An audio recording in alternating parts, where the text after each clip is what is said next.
Hi, I'm Tyler Johnson with the Outdoor Ministry Program, and today we're going to talk about how to clean an anchor with a bad stance or a free hanging stance. So before I climb to the top, I want to make sure that my personal tether is ready to connect to the anchor. And in OMP, we really like to use multi-purpose material. So that's why for cleaning an anchor, we'll typically use a double length sling or a single length sling versus a daisy chain. Daisy chain has its own uses, but for what we're doing typically and where we're going, we typically use a double or single length sling. And how to tie in with your double length sling to clean an anchor.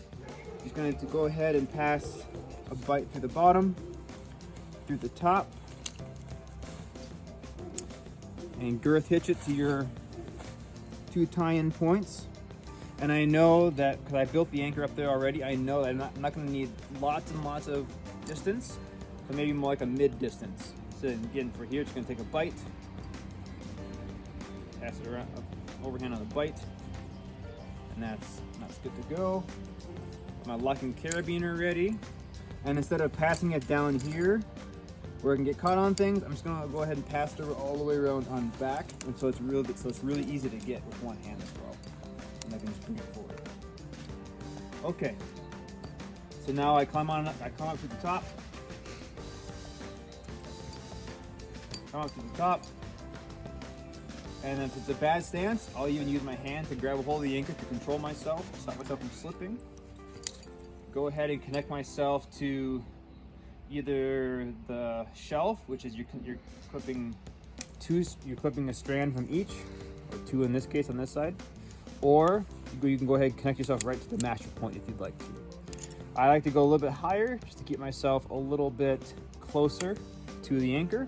Make sure you give that a good lock.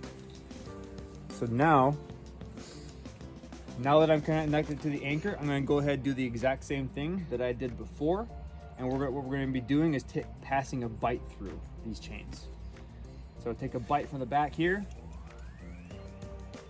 I'm passing this bite through. One, bite through another. Do an overhand or a figure eight on a bite. In this tent. I'm going to do an overhand on the bite. Now one thing as well, if you happen to forget another locking carabiner, one, you could use two non-lockers opposite in the pose, clip to your belay loop, or because you can also now take one of these guys if you want to, because you're cleaning that anchor anyways. So anyways, now I have a locking carabiner, back to my belay loop. It's locked, and now I can go ahead and untie myself and pull it through the chains. Okay, so now that's on, you can say take, because you still have the on belay, you're making sure it's on belay. And go ahead and clean your tether, clean your anchor. So after you clean your anchor, now you're ready to get lowered. 95% of the time, we don't rappel off of the anchor. We get lowered by your belayer because you're still on belay, and this helps you to move a lot faster and clean the anchor a lot quicker to be moving on to more climbs or to open it up for somebody else that might be waiting for you as well. And when you're also getting lowered versus rappelling, there's less mistakes for you to make to accidentally